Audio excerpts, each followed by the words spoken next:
আসসালামু আলাইকুম।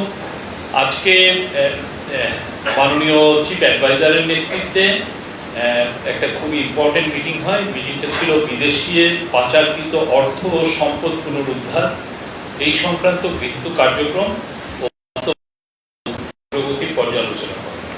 তো এই বিষয়ে আমাদের বাংলাদেশ ব্যাংকের গভর্নর মহোদয় আহসানুল মনসুর উনি কথা বলবেন। Thank you. ধন্যবাদ।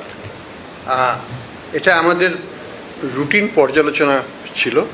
প্রতি মাসে আমাদের একদিন করে আমাদের মাননীয় চিফ অ্যাডভাইজার মহোদয় ওনাকে আমরা অবহিত করি এবং অ্যাসেট রিকভারিতে কি প্রোগ্রেস হয়েছে, আমরা কি ধরনের ইস্যু বা চ্যালেঞ্জেস ফেস করছি, আমাদের কি ধরনের নতুন কার্যক্রম বা আইনগত অসুবিধা দূর করা কি করা যায়, এই স্ট্র্যাটেজিগুলো নিয়ে আমরা আলোচনা করি।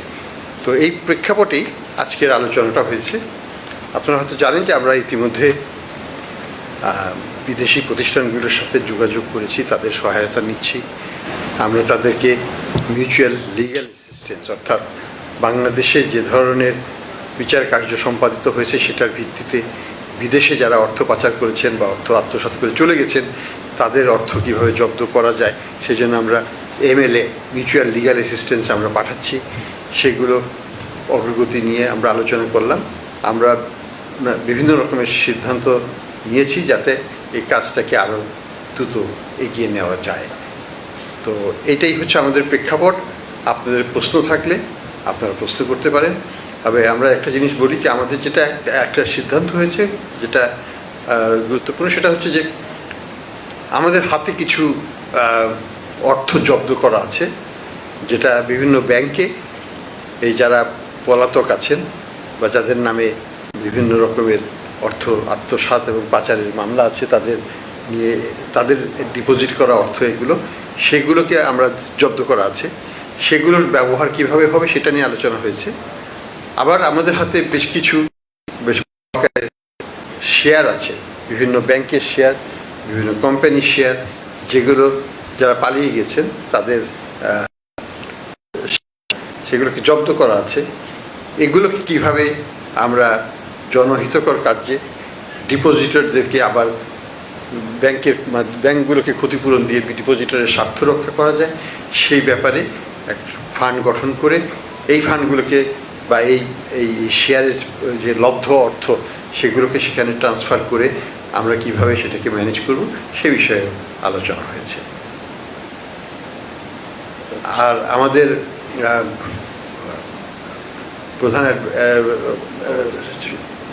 প্রধান উপদেষ্টা লন্ডন সফরে যাবেন, তখনও এইটি বিষয়ে উনি কিছু তৎপরতা চালাবেন, সেই বিষয়টা নিয়েও আমরা আলোচনা করেছি। তো এইটাই হচ্ছে সারসংক্ষেপ। আপনাদের নিশ্চয়ই প্রশ্ন আছে, আমরা জবাব দেওয়ার চেষ্টা করব। প্রধান উপদেষ্টা আসলে বলেছেন যে লুটের টাকা ম্যানেজমেন্ট ফান্ড একটা করার জন্য, যেটার দ্বারা উনি যেটা বলেন ডিপোজিটর এবং অ্যাট দ্য সেম টাইম দরিদ্র জনগোষ্ঠী করোনার্থে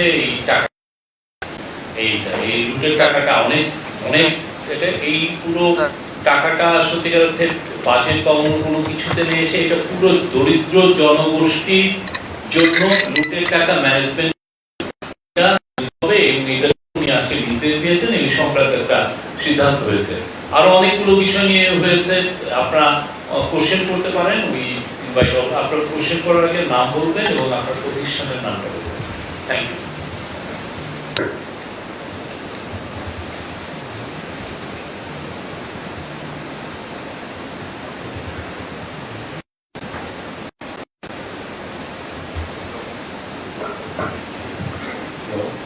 আমি মেহেদী হাসান বলছিলাম একুশে টেলিভিশন থেকে।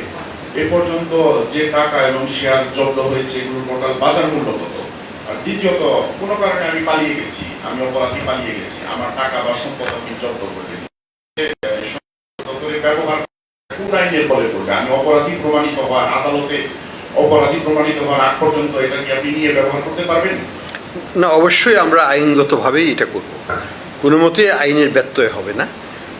কোর্টের সিদ্ধান্ত হওয়ার পরেই এবং আইনের সঠিক ধারা প্রয়োগের মাধ্যমে এই কার্যকলাপ করতে হবে। প্রয়োজন বোধে আইনকে কিছু সংশোধন করতে হতে পারে, সেটা নিয়ে আমাদের আইন মন্ত্রণালয় এবং অ্যাটর্নি জেনারেলস অফিস সেটা নিয়ে কাজ করবেন, কিন্তু সেটা যদি প্রয়োজন হয় এটা আমাদের বর্তমান আইন দিয়ে যদি করা সম্ভব হয় আমরা সেটাও করব।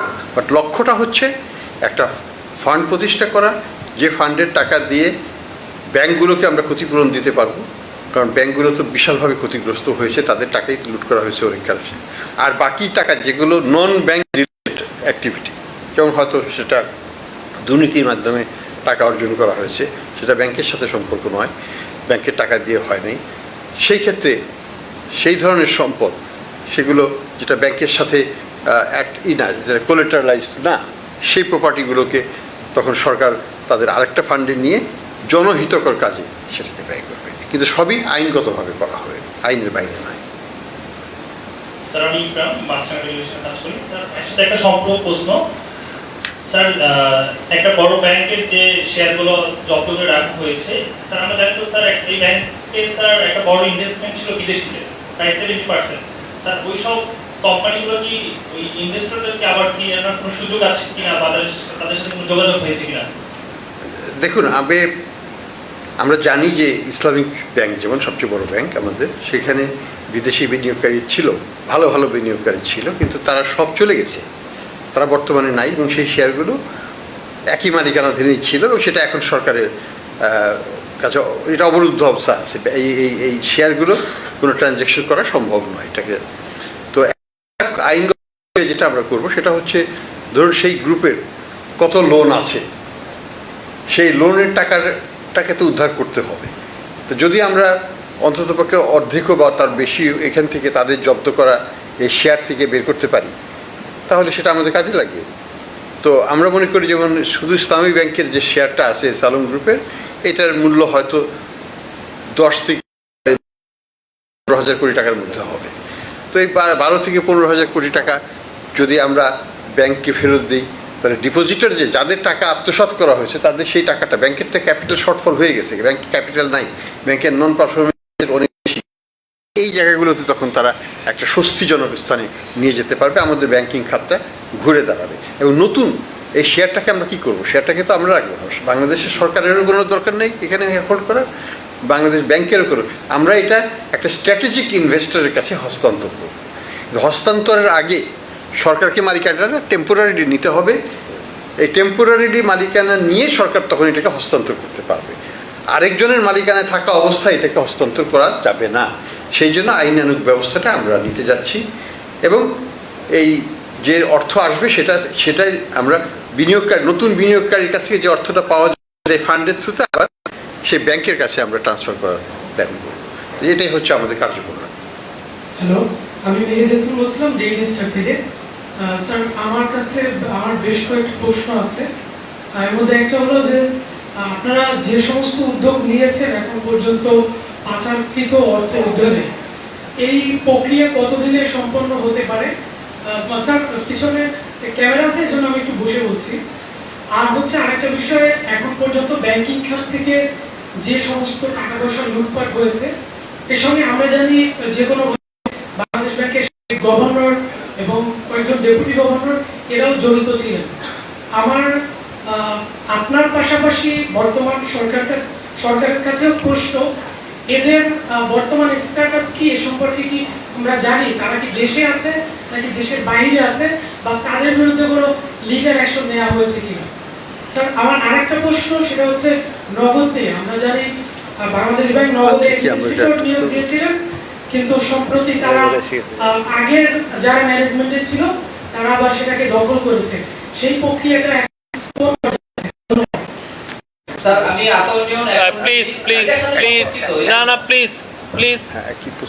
প্রথম প্রশ্নটা কি ছিল?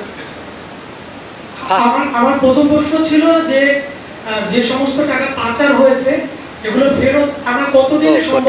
আচ্ছা, হ্যাঁ বলছি, আমাদের তো কোনো অভিজ্ঞতা নাই টাকা কিভাবে ফেরত আনতে হয় বা ইত্যাদি ব্যাপকভাবে এটাকে করার জন্য, কিন্তু ইন্টারন্যাশনাল এক্সপিরিয়েন্সটা এটা 4 থেকে 5 বছর লাগে আইনি প্রক্রিয়া শেষ হতে।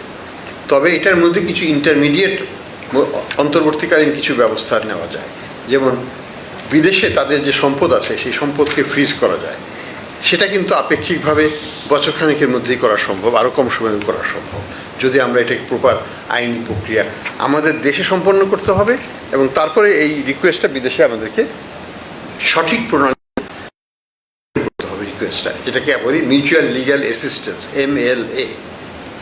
তো আমরা MLA প্রক্রিয়াতে আছি এখন, আমরা রিকোয়েস্ট পাঠাচ্ছি।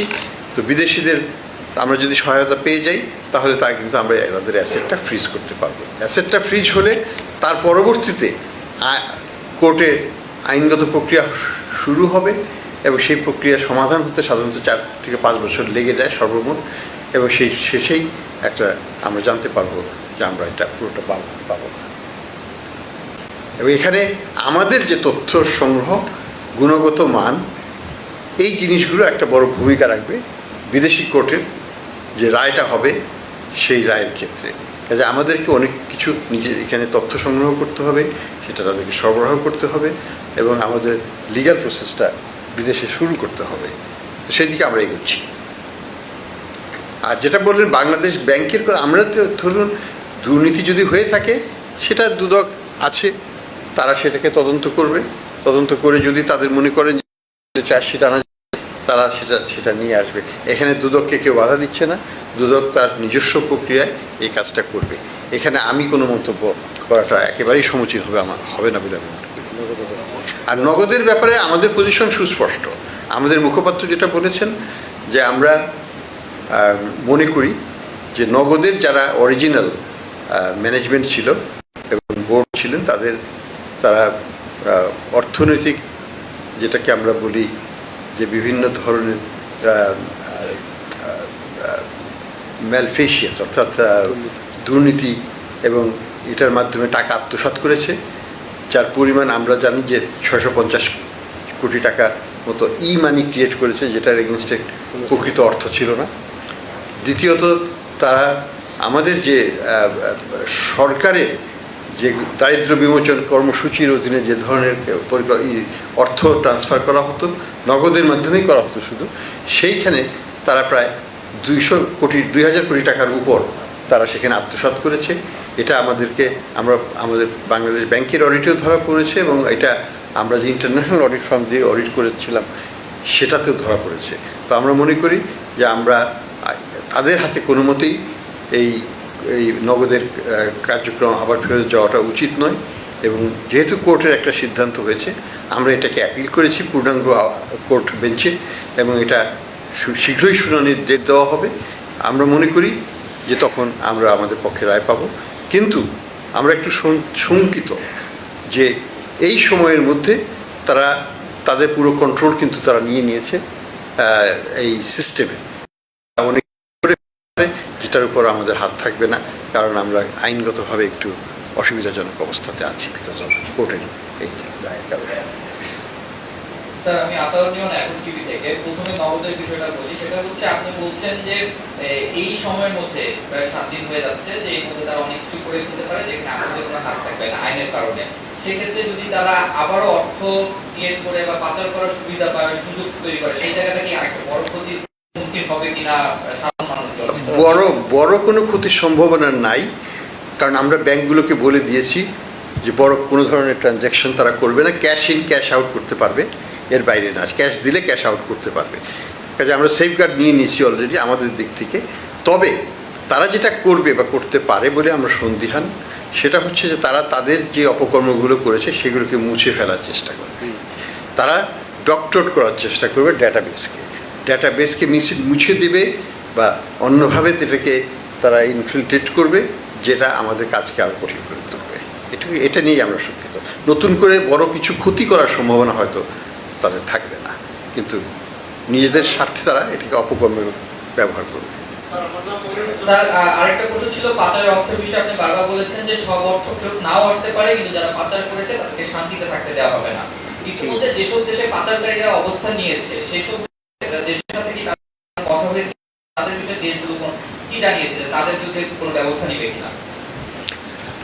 আমরা তো দেশগুলোর সাথে কথা বলছি। ইনফ্যাক্ট আজকেও এখনও ঢাকাতে ইউকে সরকারের যে IACCC, তাদের যা হেড অফ তারা সে ঢাকায় আছে। তারা আমাদের সাথে সহযোগিতা করতে চায়। তারা আমাদেরকে 6 মাসের জন্য একটা ব্রিটিশ এক্সপার্টও দিয়েছে, যে আমাদের তদন্তকারীদেরকে হাতে কলমে ধরে শেখাবে যে কীভাবে এমএলএ তৈরি করতে হয়, কিভাবে কেসগুলোকে ডকুমেন্টেশন করতে হয়, এভিডেন্স গ্যাদারিং, যদি মামলা জিততে হয় আমাদেরকে এভিডেন্স গ্যাদারিং ইন্টারন্যাশনাল স্ট্যান্ডার্ডে করতে হবে, দেশীয় স্ট্যান্ডার্ডে করলে হবে না। তো এই জায়গাটায় আমাদের গ্যাপস আছে, আমরা চেষ্টা করছি সেই গ্যাপগুলোকে মেটাতে। আমাদের যারা তদন্ত কর্মকর্তা তাদেরকে নতুন করে ট্রেনিং দেওয়া হচ্ছে, আন্তর্জাতিক মানসম্মত তদন্ত কার্যক্রম যাতে তারা পরিচালনা করতে পারেন, এবং ডকুমেন্টেশনটা যেন ঠিক করতে হবে। ইটস অ্যাবসলিউটলি ইম্পর্টেন্ট ডকুমেন্টেশনটা তৈরি করা, সেই জায়গাগুলোতে তারা সহায়তা দেবে। তো বিদেশিদের দিক থেকে আমরা প্রচুর আগ্রহ পাচ্ছি। আমি গত সপ্তাহে দুবাইতে financial intelligence unit of Dubai, সেখানে আমরা মিটিং করেছি, হেড অফ দ্য অর্গানাইজেশন সেখানে ছিলেন সারাক্ষণ। আমরা 2 দিন তাদের সাথে বসেছি, আমাদের কর্মকর্তারা বসেছেন। তারা আমাদেরকে সর্বাত্মক সহায়তার আশ্বাস দিয়েছেন। আমরা চেষ্টা করব তাদের যে রিকোয়ারমেন্ট সেই অনুযায়ী তাদের কাছে তথ্য ভিত্তিক যার ভিত্তিতে তারা আমাদেরকে সহায়তা দিতে পারবে। আসসালামু আলাইকুম, আমি মুস্তাফিজুর রহমান বলছিলাম ইউএস থেকে। আমার প্রথম প্রশ্ন হচ্ছে যে আপনি বলছেন যে যারা লুট করেছে তাদের যে অর্থ ডিপোজিট আছে আপনারা সেটা ফিক্স করেছেন, সেটা দিয়ে একটা তহবিল করেন, কিন্তু এটার মালিকানা তো আসলে তাদের টাকাই তারা হচ্ছে আত্মসাৎ করেছে। সেই ব্যাংকগুলোর টাকাই এখানে হচ্ছে তারাই হচ্ছে আসলে মেন পাওয়া না ডিপোজিট, সেখানে এটা কিভাবে করবেন, লিগাল কমপ্লেক্সিটি আসবে কি? প্রশ্ন হচ্ছে যে আপনি একটা জয়েন্ট ইনভেস্টমেন্ট করেছিলেন, টিম গঠন করেছিলেন 10টা গ্রুপ এবং হচ্ছে শেখ হাসিনা এবং তার ফ্যামিলি থেকে, সেটার আপডেট কি? আপনারা কি পরিমাণ অর্থ পাচার হয়েছে বা আত্মসাৎ করেছে, এই তথ্যটা আপনারা কি এখন পর্যন্ত বের করতে পারছেন না বা কি পরিমাণ পাচার হয়েছে? প্রথম প্রশ্নটা ছিল, প্রথম কোশ্চেনটা আবার একটু বলেন। আপনি বলছেন যে যারা লুট করেছে তাদের যে ডিপোজিট তারা আপনি হ্যাঁ ঠিক আছে, আমি বলছি এটা হচ্ছে যে আসলে 2 প্রকারের সম্পদ আছে এখানে। ধরুন মিস্টার এক্স, সে হয়তো মন্ত্রীও ছিল, সে হয়তো ব্যাংকের থেকে টাকা নিয়েছে। তো ব্যাংকের যে অর্থ যেগুলো ব্যাংকের থেকে নেওয়া হয়েছে লোন হিসাবে কিন্তু পরিশোধ করা হয়নি, সেই জায়গাটায় সেই টাকাটা ব্যাংকের কাছেই আমরা ফেরত দিয়ে দেবো পরবর্তীতে, যদি আমরা এটাকে জব্দ করে থাকি। যেমন তাদের শেয়ারগুলো আছে সেই কোম্পানিতে, হয়তো এস আলমের শেয়ার ধরে বা সাইফুজ্জামানের শেয়ার, সেগুলো আমরা যে ব্যাংকিং শেয়ার সেগুলোকে আমরা ব্যাংকে দিয়ে দেবো, কারণ এটা তো ব্যাংকেরই প্রাপ্য। ব্যাংকের এটা হচ্ছে ব্যাংকের অর্থ তারা আত্মসাৎ করেছে, কাজেই সেইখানে তার ক্ষতিপূরণ সেখানে দিতে হবে। আর দ্বিতীয় হচ্ছে যে তারা আবার অন্যভাবে অর্থ আত্মসাৎ করেছে, শুধু যে ব্যাংক থেকে নিয়েছে তা তো নয়। যেমন ভূমিমন্ত্রী হিসাবে অর্থ আত্মসাৎ করতে পারে, সেই অর্থগুলো তো ব্যাংকে যাবে না, সেটা সাধারণ মানুষের কল্যাণে ব্যবহার করা হবে।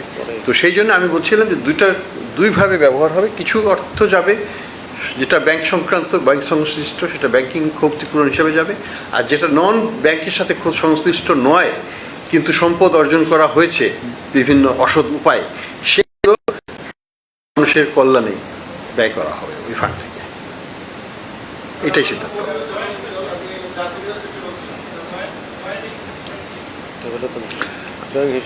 জয়েন্ট ইনভেস্টিগেশন টাস্ক ফোর্স তো গঠন করা হয়েছে, তারা কাজ করছে, তাদেরকে আমরা ট্রেনিংদের ব্যবস্থা করেছি, আন্তর্জাতিক মানসম্পন্ন ট্রেনিং দেওয়া হচ্ছে। এখন 6 মাসের জন্য IEEE থেকে একজন ট্রেনার আসছেন, উনি হাতে কলমে তাদের সাথে কাজ করবেন প্রত্যেক দিন 6 মাস ধরে। তাই এগুলো চলছে, আমাদের মানোন্নয়ন হচ্ছে। আমরা এটা তো একদিনের প্রক্রিয়া নয়, তো তারা এভিডেন্স কালেক্ট করছেন, আমরা সেটা নিয়েও আলোচনা করেছি। সব বিষয় তো শেয়ার করা যাবে না, কিন্তু অগ্রগতি হচ্ছে, আমরা সেই অগ্রগতি পর্যালোচনা করে দেখেছি।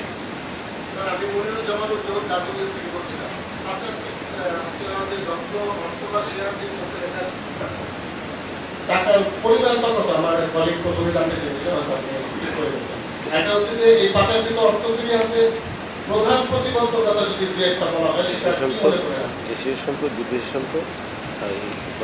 দেখুন, আমাদের যৌথ তদন্ত দল, জয়েন্ট ইনভেস্টিগেশন টিম, তারা প্রত্যেকটা গ্রুপে ভাগ হয়ে গিয়েছেন, 11টা গ্রুপ আছে সেখানে। তারা যার আলাদা আলাদাভাবে আমাদেরকে দিয়েছে, আমরা সেটাকে আলাদা আলাদাভাবে ট্রিট করবো। একজনের সম্পদের বিবরণী অন্য টিমে জানার দরকারও নেই এবং জানাটা দরকার, এটা প্রয়োজন হবে না।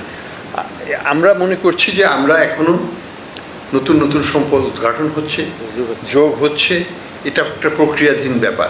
তবে যে সম্পদ আমরা ইতিমধ্যেই পেয়েছি তার ভিত্তিতেই কিন্তু আমরা মামলা রুজু করা হয়েছে এবং সেই সম্পদগুলোকে জব্দ করা হয়েছে। টোটাল অ্যামাউন্টটা তো আমরা এখনই বলতে পারবো না, কারণ এটা বাড়ছে, এটা বাড়তেই থাকবে আগামীতেও, কারণ নতুন নতুন জিনিস উদ্ঘাটিত হয় এবং সেটা তখন সেখানে যোগ হয়। এটা এইভাবে বলাটা ঠিকও না যে এটা একটা আনুমানিক ভিত্তিতে অন্যরা বলেছেন, কিন্তু আমরা তো আইনগতভাবে তো করতে গেলে আমাদেরকে যেমন একটা জিনিস আছে যে দালিলিক মূল্যটা আমাদেরকে দেখাতে হয়, আমরা তো মার্কেট ভ্যালুও দেখাতে পারি না সেখানে, কিন্তু মার্কেট ভ্যালু তো অনেক বেশি হয়, তাই না? কাজেই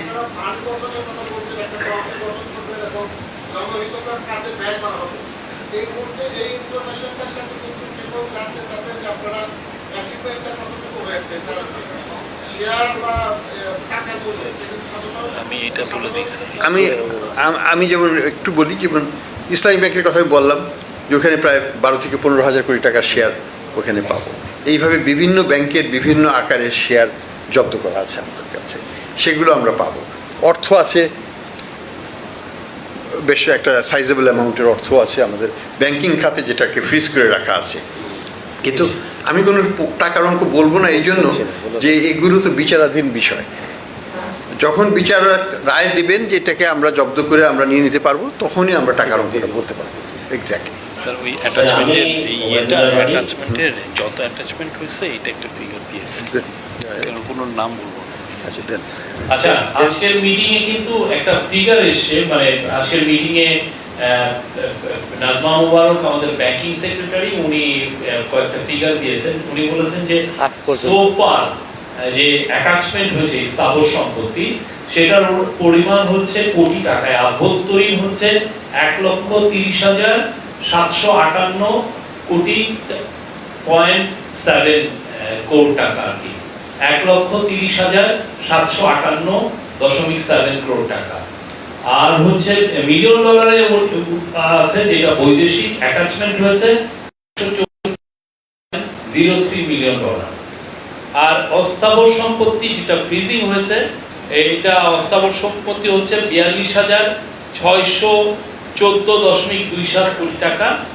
আর মিলিয়ন ডলারে সেটা হচ্ছে 20.78। এগুলো হচ্ছে ফ্রিজিং, এটা হলো সেকেন্ডটা। প্রথমটা হলো অ্যাটাচমেন্ট, আমরা যেটা বললাম 1,758.7 ও 7 কোটি টাকা এবং মিলিয়ন ডলার।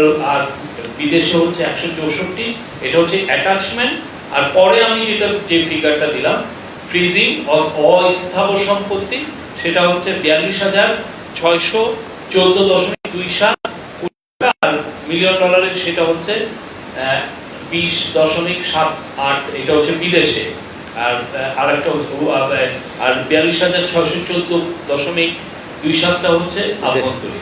Thank you. আমি ওবায়দুল্লাহ রানী, সমকাল পত্রিকায় কাজ করি। আমার দুইটা কোশ্চেন স্যার। আপনার কাছে একটা কোশ্চেন হলো যে এই আপনাদের টেনিয়রে আসলে এই বিষয়গুলো আপনারা এই ফান্ডটা গঠন করে যেতে পারবেন কিনা, এটা আপনারা একটু স্পষ্ট করবেন। আরেকটা হলো শফিক ভাইয়ের কাছে আমার একটা কোশ্চেন, সেটা হলো যে নগদ নিয়ে যে সিচুয়েশনটা তৈরি হয়েছে, তো ধরেন এখানে কি প্যারালাল একটা গভর্নমেন্ট কাজ করছে কিনা? কারণ দেখা যাচ্ছে যে বেশ কিছু ঘটনা আমরা দেখেছি, বিশেষ করে ব্যাংকিং ইস্যুতে, যে এখানে বিএনপি বলতে কিছু আইনজীবী মানে ওই পক্ষের হয়ে লড়ছে এবং তাদের পক্ষে রায় যাচ্ছে। তো বাংলাদেশ ব্যাংক যেটা উদ্বেগ জানিয়ে ইতিমধ্যে একটি প্রেস ব্রিফিং করেছে, গভর্নর স্যারও কালকে কথা বলেছেন, আপনারা একটা মিটিং করেছেন। তো নগদের মতো এরকম একটা প্রতিষ্ঠান, যেটা আসলে আমরা জানি ওই সময় অনেক রিপোর্ট হয়েছে, আমরাও রিপোর্ট করেছি, সেটি হলো যে একদম অবৈধ এবং মানে অনৈতিক উপায়ে গড়ে ওঠা একটা প্রতিষ্ঠান। সেই প্রতিষ্ঠানের নিয়ন্ত্রণ যদি যারা এতদিন মানে যারা পলাতক তারা নিতে পারে, অন্য যে কোনো প্রতিষ্ঠানে এরকম ঘটনা ঘটবে কিনা, বা আসলে প্যারালাল কোন গভর্নমেন্ট কাজ করছে কিনা, এটা একটু বলুন। আচ্ছা, প্রথমটার ব্যাপারে আমি একটু বলি। আমরা মনে করি যে এই ফান্ডটা আমরা গঠন করে যেতে পারবো না, এটা ব্যবহার আমরা বহুলাংশে করেছি। কারণ হচ্ছে যে এই টাকাটা সরকারের হাতেই আছে, জব্দ করা আছে। এটা এখন আইনগত প্রক্রিয়াটা শুধু শেষ করতে পারলেই দ্রুততার সাথে, আমরা যদি কোনো আইনগত পরিবর্তনও করে ফেলতে হয় দ্রুত করে আমরা এই ফান্ডটাকে হস্তান্তর করব সরকারের কাছে। সরকারের কাছে হস্তান্তর হলে সেটা সরকারি হোক বা বাংলাদেশ ব্যাংক হোক, যেই হোক না কেন, সরকারের এই ফান্ডটাকে তখন যথোপযুক্ত ব্যবহার করে যদি সংশ্লিষ্ট হয় ফান্ডটা, তাহলে ব্যাংকিং খাতকেই সুগঠন করার জন্য আমাদের ব্যাংক রেজলিউশন অ্যাক্টের কনটেক্সটে নতুন বিনিয়োগকারী আনতে হবে, তাদের সাথে কথাবার্তা বলে আমরা এই শেয়ার কাছে হস্তান্তর করে তাদের কাছ থেকে আমরা ক্যাপিটাল নিতে পারবো, ব্যাংকগুলোকে রিক্যাপিটালাইজ করতে পারবো। এই কাজটা আমরা করে যেতে পারবো বলে আমরা আশা করি। এটা করা সম্ভব বহুলাংশে, তবে এটা চলমান প্রক্রিয়া, পরবর্তী সরকারকে এটা চালিয়ে যেতে হবে, সেটাও আমরা আশা করি তারা করবে। আর এটা আর আপনার সেকেন্ড কোশ্চেনের উত্তর হচ্ছে, দেখেন এই পুরো বিষয়টা আদালতের এখতিয়ারভুক্ত, আদালত তার মতো করে এই বিষয়টা দেখছে, এবং আমাদের তরফ থেকে যে সেন্ট্রাল ব্যাংকে যে কাজগুলো দরকার ওনারা প্রত্যেকটা কাজ করেছেন, এবং উনি একটু আগেই জানিয়েছেন যে কি কি মুভ অলরেডি নেওয়া হয়েছে। এটা আদালতের বিষয়ে, আমরা এই বিষয়ে আসলে কমেন্ট করতে পারছি। Thank you sir. আমার নাম মোস্তফা মল্লিক, আমি চ্যানেল আই আছি। স্যার, আমার প্রশ্নটা হচ্ছে যে আপনারা বলছেন যে সংযুক্ত আরব আমিরাত, যুক্তরাজ্য সহ বিশ্বের নানা প্রান্তের সরকার এবং যারা ফাইন্যান্সিয়াল এই বিষয়গুলো দেখে কথা বলেছেন, এরকম দেশ হচ্ছে কতগুলো, এবং আর একটা চ্যালেঞ্জ আছে কিনা পাসপোর্ট ক্রয় করে সেই দেশের নাগরিকত্ব অর্জন করেছেন, সুতরাং ওই দেশ তার নাগরিকদের ব্যাপারে আপনাদের কতটা সহায়তা করবে, এটা কোনো চ্যালেঞ্জ মনে করছেন কিনা? ধন্যবাদ স্যার। দেখুন, আমি যেটা বললাম আগেও যে আমরা আমাদের ইন্টারেস্টেড কান্ট্রি হচ্ছে ইউকে আমাদের সর্বাত্মক সহায়তা দিচ্ছে, তাদের পার্লামেন্টারি কমিটি আমাদের সহায়তা দিচ্ছে, তাদের এনজিওরা সহায়তা দিচ্ছে, ফাইন্যান্সিয়াল টাইমস আমাদেরকে সহায়তা দিচ্ছে, অন্যান্য পত্রিকা আমাদেরকে বিভিন্ন আর্টিকেল লিখে আমাদেরকে সহায়তা দিচ্ছে। আমরা যদি দেখি আমেরিকান, সেখানেও আমরা সহায়তা পাচ্ছি। আমাদের আরেকটা দেশ হচ্ছে ক্যানাডা, আমাদের একটা দেশ হচ্ছে ইউএই এবং সিঙ্গাপুর। তো সিঙ্গাপুর সরকারের সাথেও আমরা আলোচনা করেছি, তাদের যে রেসিডেন্সি অ্যাম্বাসেডার যেটা মাঝে মাঝে আসেন, তার সাথে আমাদের কথা হয়েছে, এবং আমরা যেটা চাচ্ছি যে যদি ওনারা বলেছেন সুস্পষ্টভাবে যে সিঙ্গাপুরের সরকার এই বিষয়ে খুবই, যদি আমরা প্রমাণ করতে পারি যে আসলে আমাদের টাকা নিয়েই তারা এটা করেছেন এবং টাকাটা ইলিগালি তারা নিয়েছেন, তাহলে হয়তো তারা এই ব্যাপারে ইভেন নাগরিকত্ব তারা ক্যান্সেল করতে পারে। এটা সম্ভাবনা প্রমাণ করার দায়ভার আমাদের উপর।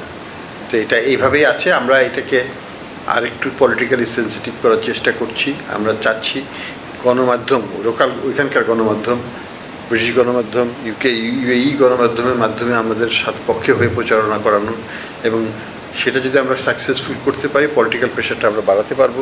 পলিটিক্যাল প্রেশারটা বাড়ালে পরে এবং সাথে যদি আমরা যথাযথ প্রমাণ দিতে পারি, আমরা ইনশাল্লাহ সাকসেসফুল হতে পারবো। এনি আদার কোশ্চেন মেয়েদের তরফ থেকে? আসসালামু স্যার, আমি রেদওয়ানুল হক বলছি, ডিবিসি টেলিভিশন। স্যার, আমার প্রশ্নটা হচ্ছে যে আপনি বললেন যে অন্তত 650 কোটি টাকা ইস্যু করেছে নগদ ই-মানি অননুমোদিত। সেক্ষেত্রে স্যার অর্থ ইস্যু করার একমাত্র ক্ষমতাধারী প্রতিষ্ঠান হচ্ছে বাংলাদেশ ব্যাংক। তাহলে কি আমরা বলতে পারি যে এই মুহূর্তে মানে দেশে বাংলাদেশ ব্যাংকের ইস্যুকৃত অর্থ হচ্ছে 650 কোটি টাকা মার্কেটের বেশি আছে, এটা আসলে বলা যায় কিনা? এবং সেটা স্যার যদি হয়ে থাকে সেক্ষেত্রে এটা রাষ্ট্রদ্রোহিতার পর্যায়ে পড়ে কিনা স্যার? একটা বিষয় স্যার, আরেকটা হচ্ছে আপনারা যে মামলাটা করেছেন সেই মামলাটা আসলে কোন অবস্থানে আছে?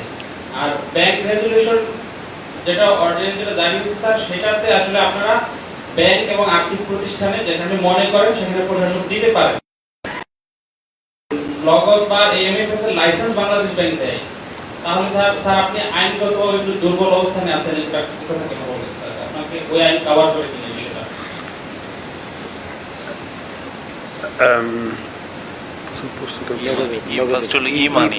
আচ্ছা, নগদের ই-মানির ব্যাপারটা হচ্ছে এবার অ্যাবসলিউটলি রাইট যে মানি ক্রিয়েশনের ক্ষমতা একমাত্র বাংলাদেশ ব্যাংকেরই আছে, আইনগতভাবে বাংলাদেশের কনটেক্সটে। যে কোনো সেন্ট্রাল ব্যাংকের এই ক্ষমতাটা এককভাবে থাকে, অন্য কারো এই ক্ষমতা থাকে না, সরকারেরও থাকে না। এখন কথাটা হচ্ছে যে এটা তারা করেছে এবং it is absolutely positively illegal, এবং সেই জন্যই আমরা বলছি তারা প্রতারণা করেছে, তারা জালিয়াতি করেছে, তারা নতুন মানে এটা নকল করে টাকা ছাপানোর মতোই, ইকুইভ্যালেন্ট টু দ্যাট। হ্যাঁ, তারা অতিরিক্ত টাকা এটা বাজারে ছেড়েছে, যেটা ছাড়ার অধিকার তাদের নাই। আইন হচ্ছে 1 টাকা ব্যাংকে রেখে 1 টাকার ই মানি ক্রিয়েট হবে। তারা যে টাকা ব্যাংকে রেখেছে তার চাইতে 650 কোটি টাকা বেশি ই মানি ক্রিয়েট করেছে, অর্থাৎ এটা তো জালিয়াতি। কাজে সেই জন্য আমরা তাদেরকে জালিয়াতি হিসাবে চিহ্নিত করছি, এবং আমরা এখনও মনে করি যে তারা জালিয়াতি করেছে এবং সেটার জন্য তাদের দৃষ্টান্তমূলক শাস্তি হওয়ার দরকার আছে। এটা আমাদের পজিশন। হ্যাঁ হ্যাঁ, এখন যেটা হচ্ছে যে ব্যাংক রেজলিউশন অ্যাক্টের কথা বলছিলেন, ব্যাংক রেজলিউশন অ্যাক্ট একটা শক্তিশালী আইন, এটা আমরা এখনও প্রয়োগ করি নাই, আমরা প্রয়োগ করতে যাচ্ছি সামনে। এটা প্রয়োগ করার আগে আমাদেরকে যথেষ্ট হোমওয়ার্ক করতে হবে, প্রস্তুতি নিতে হবে, তারপরে আমরা এটাতে আসবো এবং ধাপে ধাপে যাবো। আমরা একবারে সবগুলো জায়গায় ইন্টারভেনশন করলে আমরা এটাকে ম্যানেজ করতে পারবো না, আমরা ম্যানেজেবল ওয়েতে এটা করার চেষ্টা করব। আমরা আশা করি এখানে এটা কার্যকরীভাবে আমরা ইমপ্লিমেন্ট করবো আগামী, যাতে আমাদের ব্যাংকিং খাত আবার ঘুরে দাঁড়াতে পারে।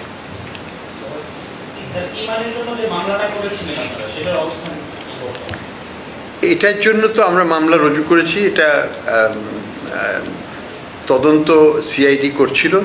আমরা গতকাল তাদেরকে বলেছি আমাকে রিপোর্ট দিতে, আজকে বিকেলে তারা একটা রিপোর্ট দেবে, তো আমরা সেটার ভিত্তিতে দেখব, তদন্ত কর্মকর্তার কাছ থেকে শুনবো আমরা যে আমরা চাই এটা যেন খুব দ্রুত আইনগতভাবে এটাকে এগিয়ে যায়, কারণ এটা নিয়ে আমাদের কোনো নাই, সন্দেহ নাই। আমাদের তদন্তে এটা 660 কোটি টাকার উপর এসছে, এবং বিদেশি সংস্থার মাধ্যমে যেটা আমরা প্রতিবেদন পেয়েছি তাতে 650-এর উপর আসছে। কাজে এটা হয়েছে, এটা নিয়ে কোনো সন্দেহের কিছু নাই। স্যার, আমার নাম সাজ্জাদ হোসেন, আমি জিগুলো থেকে বলছি।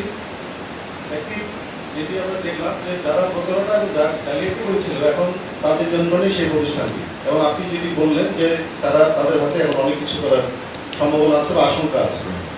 এখন যাদের টাকা এই নগদে আছে সাধারণ গ্রাহকদের, এইটার কোনো মানে রিস্ক থেকে যায়? কোনো প্রতিষ্ঠান এমএফএস আমরা কিন্তু অনেক সেফগার্ড রাখি। বাংলাদেশ ব্যাংকের যে আইন আছে তাতে প্রত্যেকটা এমএফএস তাদের সংগৃহীত অর্থ ওই দিনই ব্যাংকে জমা দিতে হবে। আমরা কিন্তু ব্যাংকগুলোকে বলে দিয়েছি কোনো টাকা তুলতে পারবে না, অর্থাৎ এখন যারা কাজ করবে তারা না, তারা শুধু ক্যাশ ইন ক্যাশ আউট করতে পারবে। অর্থাৎ আমার কাছে 1000 টাকা যদি কেউ দেয়, আমি 1000 টাকা ওই দিকে দিয়ে দিতে পারবো, নতুন করে ব্যাংকের থেকে নেট আউটফ্লো করতে পারবে না। এটা আমরা আমাদের ইনফর্মালি আমরা এটাকে স্টাক করে রেখেছি, যাতে কোনো বড় রকমের কোনো ক্ষতি করতে না পারে। ঠিক আছে স্যার, আমি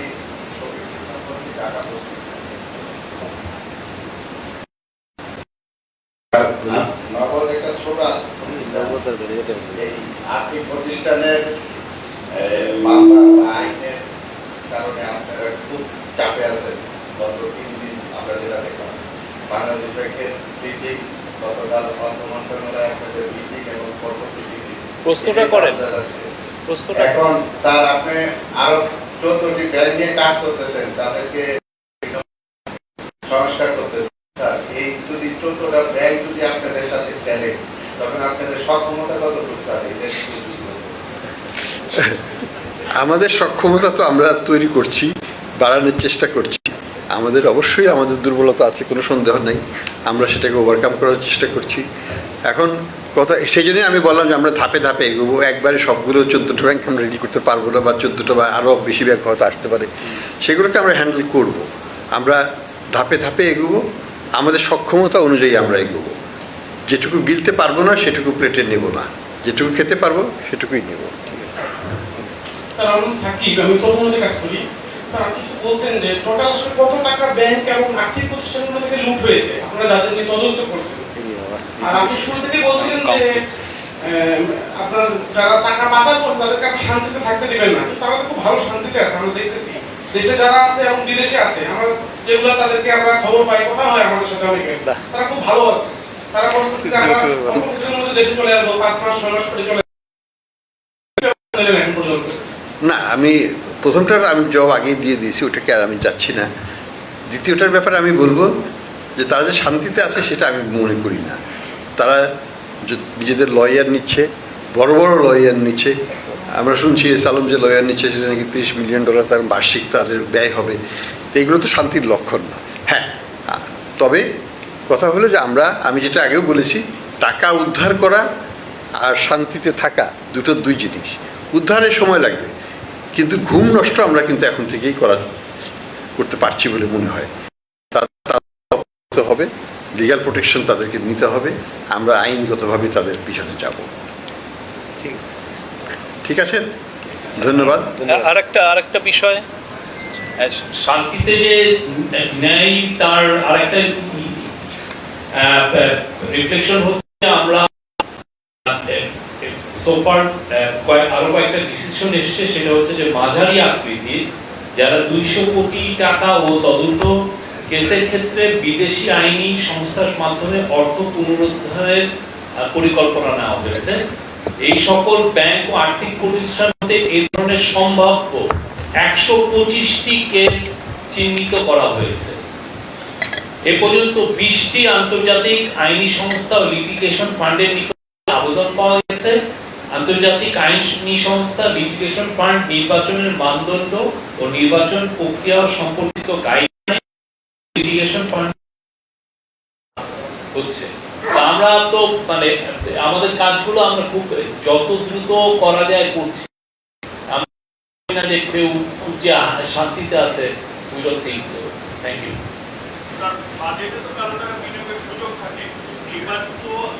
না, এটা আজকের বিষয়। ঠিক আছে, থ্যাংক ইউ।